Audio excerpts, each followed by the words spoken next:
All right, let's just jump right in.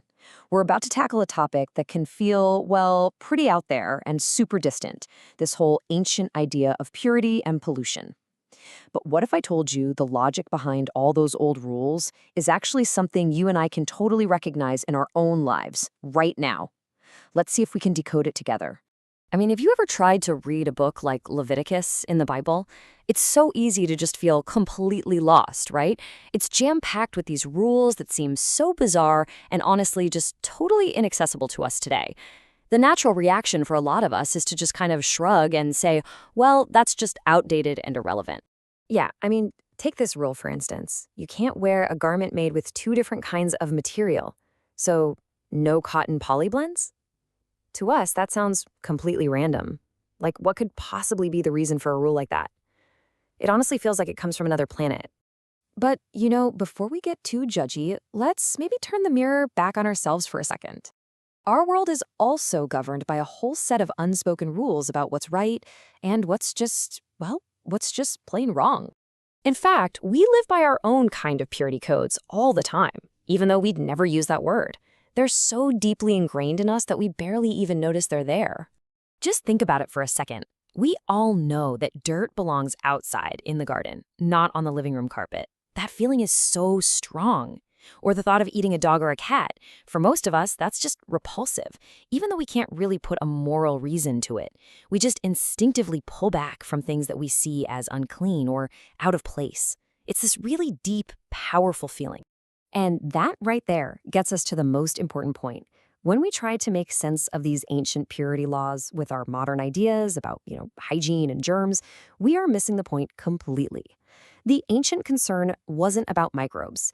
It was about keeping everything in its proper place, about maintaining a divinely created cosmic order. Okay, so let's dig into that foundational idea. Because once you get this core logic, the entire system starts to make a whole lot more sense. It's actually pretty amazing. This little phrase is basically the master key that unlocks the whole thing. The ancient Israelite worldview was built on this one big idea, that God created a perfectly ordered universe, and humanity's job was to help preserve that order by keeping everything in its proper category and in its proper place. So when they talked about pollution, they weren't talking about being physically dirty. Pollution was about a boundary being crossed. It's the soil on the carpet. It's a lobster that lives in the sea but walks on legs. It's a fluid that's supposed to be inside the body coming out. Anything that blurred the lines and threatened that perfect created order, that was pollution. This whole worldview really operated on two main sets of categories. First up, you've got clean versus unclean. Now, this is just about whether something is in its normal, proper state, or if it's somehow out of place. You could almost think of it as whole versus defective. Then the second pair is holy versus common. This one isn't about good versus evil at all. Common is just the ordinary, everyday world we all live in. But holy, that refers to anything, a person, a place, even a specific day, that's been specially set apart for God. And what's so wild is that this logic wasn't just some abstract philosophical idea. No, it was applied systematically to create this sort of map for all of reality. It organized everything, people, spaces, time, even the food they ate. So for people, it was like these concentric circles of holiness. You had Gentiles, who were considered outside the whole system. Then you had the Israelites, who were chosen by God, so they were clean, but common. But then even within Israel, the tribe of Levi was set apart for temple service. And within that tribe, the priests were a family set apart even further. And right at the very heart of it all was the high priest, the single most holy person in the entire nation. This map literally defined their whole social structure. And this social map is actually built physically into the architecture of the temple. It was incredible. Your level of holiness determined exactly how close you were allowed to get to the presence of God. Gentiles could only go so far. Then came Israelite women and then men. Only the priests could go into the holy place, and only the high priest could enter the most sacred space of all, the Holy of Holies. And he could only do that once a year. And listen, violating these boundaries was not a small deal. It had a name: encroachment. And it was seen as a defilement of holy space. I mean, it was considered so dangerous, so offensive to God's order, that it could literally be deadly. You just did not cross a line you weren't supposed to cross. Time itself got mapped out this way too. The 6 work days, that was just common time. But the 7th day, the Sabbath, that was set apart as holy time, a special space in the calendar that belonged to God. And the same thing went for the big annual festivals. Like Passover, they were these sacred interruptions in the normal flow of the year. And you guessed it, the exact same logic applied to food. Those dietary laws, they weren't really about health. They were about order.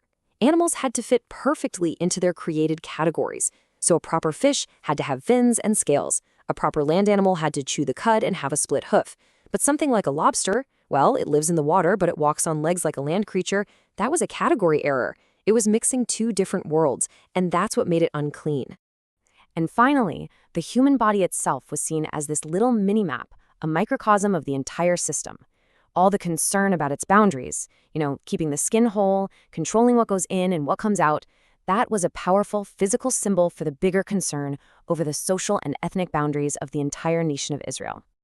So you have to wonder, right? Why?